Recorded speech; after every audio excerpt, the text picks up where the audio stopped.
Jubilee హిల్స్లో రాజకీయ ఎన్నికలు ఇటీవల చాలా ఉత్సాహంగా జరిగాయి, ముఖ్యంగా తెలంగాణ రాష్ట్రంలో పార్టీలు తమ అభ్యర్థులను ప్రకటించడంలో, ప్రచారంలో నూతన మార్పులను తీసుకువచ్చారు. భారతీయ జనతా పార్టీ, బీజేపీ, భారత రాష్ట్రీయ కాంగ్రెస్, ఇంక్, తెలంగాణ రాష్ట్ర సమితి, బీఆర్ఎస్-టీఆర్ఎస్ వంటి ప్రధాన పార్టీలు జూబిలీ హిల్స్ నియోజకవర్గంలో పోటీ చేస్తున్నారు.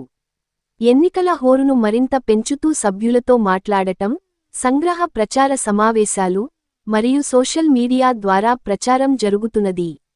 జూబిలీ హిల్స్ ఎన్నికల్లో ప్రధాన పార్టీలు బీఆర్ఎస్-టీఆర్ఎస్, తెలంగాణ రాష్ట్ర ప్రభుత్వంలో కీలకపాటుగా ఉన్న ఈ పార్టీ జూబిలీ హిల్స్లో తన సాధారణ బలాన్ని కొనసాగించేందుకు ప్రచారం చేస్తోంది.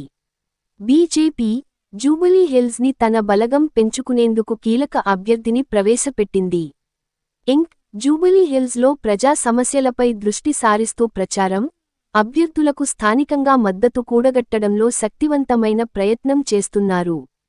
తాజా రాజకీయ పరిణామాలు అభ్యర్థుల జాబితా విడుదల, అభ్యర్థుల ఎంపికకు ఆధునిక అభ్యర్థిత్వ ప్రక్రియలు విస్తరిస్తున్నాయి. జూబిలీ హిల్స్లో ఎమ్మెల్యే అభ్యర్థులు తమ ప్రాంత అభివృద్ధి అంశాలను పరిచయం చేస్తూ ప్రచారాన్ని నిర్వహిస్తున్నారు. జూబిలీ హిల్స్లో పార్టీలు సోషల్ మీడియా ద్వారా ప్రచారం పెంచడంపై ఎక్కువగా దృష్టి సారిస్తున్నాయి. జూబిలీ హిల్స్ ఎన్నికల ప్రభావం జూబిలీ హిల్స్లో రాజకీయ వేడి రాష్ట్ర రాజకీయాలపై గణనీయమైన ప్రభావాన్ని చూపుతుంది. పార్టీ మార్పులు, అభ్యర్థుల ఎంపిక, ప్రచార వ్యూహాలు నియోజకవర్గంలో కీలకంగా మారాయి. ఈ ఎన్నికల్లో జూబిలీ హిల్స్ ప్రజలు తమ అభిప్రాయాన్ని నిర్ణయించేందుకు వివిధ పార్టీలు పోటీపడి మరింత ప్రచారం నిర్వహిస్తున్నారు.